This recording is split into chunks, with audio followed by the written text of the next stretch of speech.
you had authoritarian states, particularly Germany and Japan, that put their economies and societies on pretty much a total war footing. Right. And it seems to me that is what Putin is doing now. And Yes. you can't meet that part way. If you don't meet that with a collective effort, the society that's willing the country, the dictator, to put all of its chips on 35 black is probably going to prevail. Yeah. And I wouldn't be surprised if he just tries to go all the way to Kiev. That's the worst. You Swallow asked me Ukraine. worst case. That's the worst case scenario. I want to ask about potentially the worst case scenario. I think people who hear, oh, Ukraine's producing its own weapons now to a considerable degree, Europe is going to step up to the plate. We really should be there, but if we pull out, it won't be a disaster. What's the worst case scenario for Ukraine? And what's the worst case scenario for NATO? Can NATO survive if we just walk away from this? Well, the worst case scenario for Ukraine is a year from now when we get together again here, Larry, that the Russians have been arming and arming, and their military industrial complex is, full steam ahead right now. Putin, it's a dictatorship, so he can divert all those resources to the military. And they've got a lot of economic problems and they're suffering from sanctions.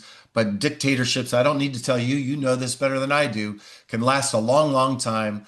And that's what he's doing. And if the Ukrainians, just in terms of mass, cannot compete with that. And that will be, I think you'll see Putin at a minimum try to capture the complete four territories that he annexed on paper a couple years ago. And I wouldn't be surprised if he just tries to go all the way to Kiev. That's the worst. You Swallow asked me Ukraine. worst case. That's the worst case scenario. For NATO, I'm also very worried about NATO. And I just want to be clear, like that's not NATO. It's not just like we leave it to them and everything's okay. That I think is a really bad way to think about American national security interests. This book that Zev graciously advertised. Part of why I wrote that book was to look at lessons from the Cold War for how to deal with China and Russia today. And by the way, I won't try to summarize the whole book right now. We'll do that another time. I have a whole chapter, Larry, on mistakes from the Cold War, right? I think just because we won, we think we did everything right. I know we didn't, but I think it's important to remember our mistakes, even when you win. I'm about to go watch the Warriors play. I hope everybody joins me. And I'm a huge basketball fan. I used to be a basketball coach. And when you win, everybody forgets about all the mistakes you made in the second quarter. But that's a mistake. We need to learn from our mistakes and not repeat them. But we also did a lot of important things, successful things during the Cold War. And I won't go through the whole list now. Maybe we'll talk about them later. But our greatest superpower in the Cold War was allies. We had great allies. They were democratic allies. They were strong. They were wealthy. They were loyal in Europe and Asia. And what I'm most concerned about in Trump 2.0 is we are disarming, unilaterally disarming what was our greatest superpower in the Cold War. And I think we need those allies not only to help defend against Putin's Russia, but also against communist, the Xi Jinping and the Communist Party of China. And if we get into a giant spitting match with our Europeans today, and God forbid, start to withdraw from NATO, you think they're going to be with us when we ask them to do things with respect to the Chinese?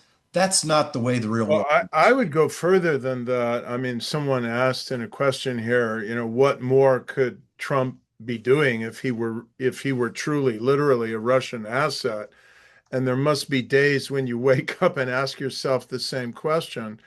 But I think that first of all, we should probably offer an analogy to what preceded the Cold War, which is World War II, Yes. when first of all, you had authoritarian states, particularly Germany and Japan, that put their economies and societies on pretty much a total war footing. Right. And it seems to me that is what Putin is doing now. And Yes. you can't meet that part way. If you don't meet that with a collective effort, the society that's willing the country, the dictator, to put all of its chips on 35 black is probably going to prevail. Yeah. And the second thing, of course, is we've learned, and maybe you have a thought on this, that if you appease a dictator in one place, bent on aggression, they're not going to stop. Next week, please join us when the New York Times columnist Bret Stephens will be in conversation with our longtime regular here at America at a Crossroads, Larry Mantle, to discuss, still, I can't believe it, 45 months to go, Trump, America, and the world. Thank you so much for joining us.